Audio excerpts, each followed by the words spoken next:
Giant molecular or network covalent or macromolecule structures. So these are covalent compounds that exist as big giant structures, crystalline structures. So it's a lattice linked together by covalent bonds. So there's not intermolecular forces happening, but a covalent bond that's holding all of these together. The crystal is a single molecule in a repeating pattern, so it has no finite size. And we're just going to go over the classic examples that are used in different questions.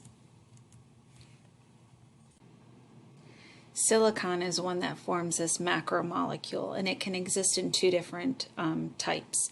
In the elemental state, meaning it's just silicon, it's bonded, one silicon atom is bonded to 4 other silicon atoms. So it's tetrahedral in shape. And you can see the picture up here in the corner. It looks like a rock, but it's very shiny. Silicon dioxide, you have silicon and then you have oxygen, those are the red dots, bonded in between the silicon. That's sand or quartz. There's different versions depending on how big the structures are or if there's any impurity placed in there. So it is very strong, it is insoluble in water, and it has very high melting points. It's also a non-conductor because there's no delocalized electrons, meaning there's no pi bonds available. Before we move on to the other examples, we need to talk about what an allotrope is. An allotrope is different forms of an element with the same physical state. They're different structures, so they have different properties. And a good example that we've already talked about is oxygen and ozone. So oxygen exists as the diatomic gas O2, where ozone exists as O3 in the gas phase. So those are allotropes of oxygen.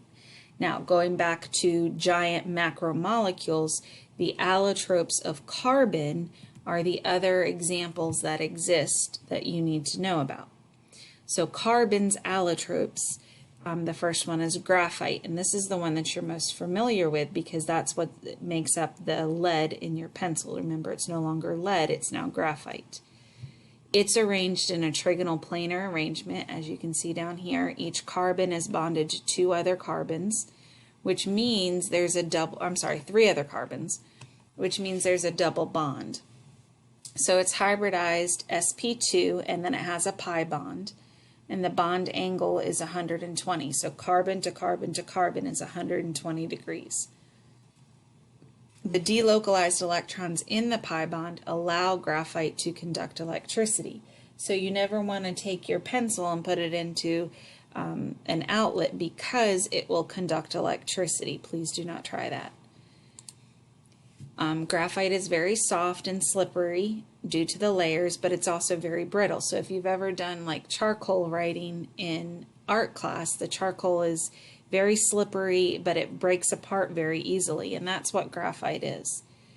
It has a high melting point, and the reason why it's soft and slippery, like it's formed in these layers, and so the pi bonds kind of exist between the layers, but they can slide over each other really easily. So it is a natural lubricant as well. Another form of carbon is diamond. Diamond is tetrahedral in shape, so your carbon is bonded to 4 other carbons. So it's sp3 hybridized and has a bond angle of 109.5.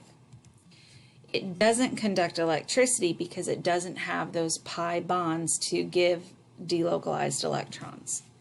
It is the hardest known substance, it's very brittle, and it has a high melting point. It's used a lot in jewelry and tools, machinery for cutting and grinding glass, so you can have a diamond cutter. Another allotrope is the fullerene, which is carbon 60, so it has that subscript 60 there. It's Buckminster fullerene is the full name. It's also nicknamed as the buckyball, and it comes from Buckminster, who discovered this type of allotrope. It's trigonal planar, So it's sp2 hybridized, but it forms a sphere. So instead of layers, it domes up on itself. So it kind of looks like a soccer ball. It's a semiconductor because it does have those pi orbitals, but because of the dome, because it's a sphere, it's not as great as the graphite is. It's very light, it's strong, it can react with potassium to make a superconducting crystalline material, and it has a low melting point. So Fullerene really led us into looking at nanotechnology and how we can use things like carbon to form different types of structures at a very small scale. And so the last allotrope of carbon is graphene. Graphene is used in nanotubes and nanotechnology.